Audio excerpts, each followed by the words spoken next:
Les podcasts du Figaro. Les meilleures soirées sont souvent celles où l'on ne va pas. C'est du moins ce qu'on pense, et cette angoisse nous pousse souvent à accepter contre notre gré d'innocentes invitations à boire un verre, alors même que l'on avait prévu de rester chez soi, et parfois en robe de chambre. Alors comment décliner un verre sans perdre la face ? Bonjour à tous et bienvenue dans cet épisode de Parlons Vin, le podcast qui vous dit tout sur ce que vous n'osez jamais demander. Je suis Alicia Doré, journaliste et responsable éditoriale du Figaro Vin, et dans cet épisode, on va parler d'abstinence, de caprices de diva et de marathon imaginaire.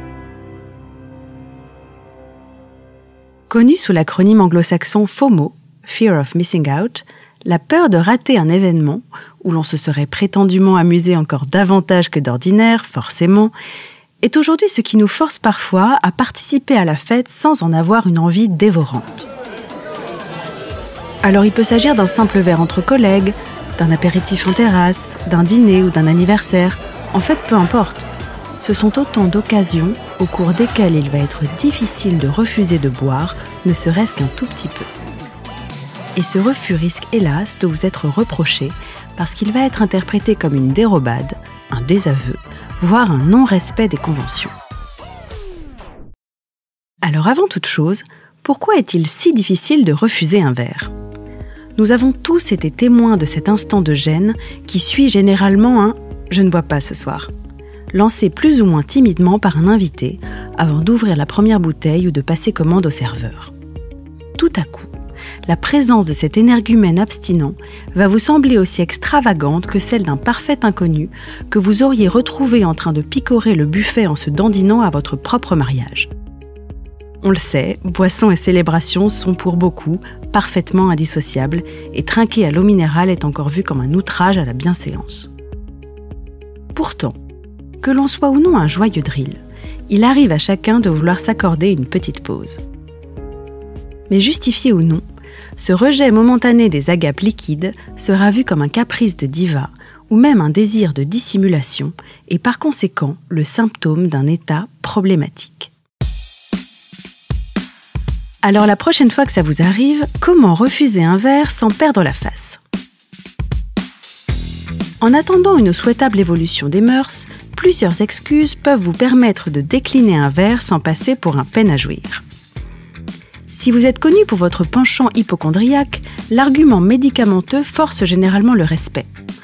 Antihistaminique, analgésique, codéine ou encore analyse de sang prévue d'Epotron Minet le lendemain matin.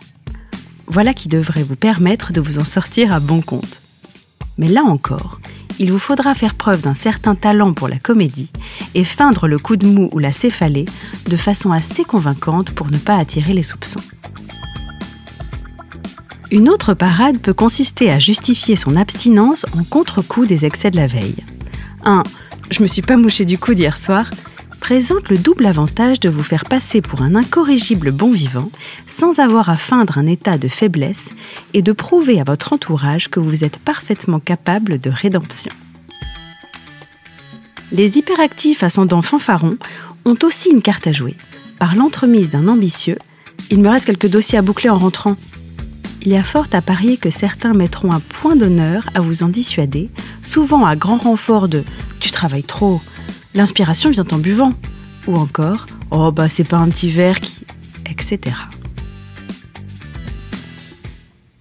Dans un autre style, les sportifs patentés auront beau jeu de prétendre un entraînement matinal ou l'imminence d'un marathon pour s'en tenir à l'eau gazeuse, voire au jus énergisant, tout en s'attirant l'admiration de ceux qui paient encore un abonnement à la salle sans y avoir mis les pieds depuis au moins 6 mois.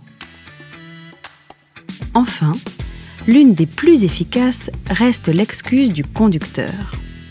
Avec un bémol de taille, qui s'avère aussi le plus redoutable des garde-fous. Aucun retour en arrière ne sera possible, sous peine de passer pour un irresponsable et d'être forcé de passer la nuit sur place à vous contorsionner sur un canapé-lit.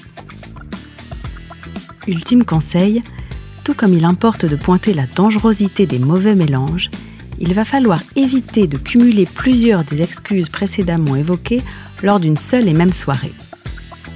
Non seulement pour garder quelques cartouches de côté, mais aussi pour de basses raisons de crédibilité. Et voilà, il ne vous reste maintenant plus qu'à profiter de votre sobriété si durement gagnée et à observer les autres s'adonner à de réjouissantes activités qui les mèneront, peut-être, vers des matins brumeux assombris de regrets. Si vous avez aimé ce podcast, n'hésitez pas à le partager et à vous abonner.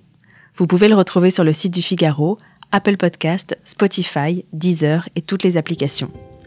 Et n'oubliez pas, parlons peu, mais parlons vin.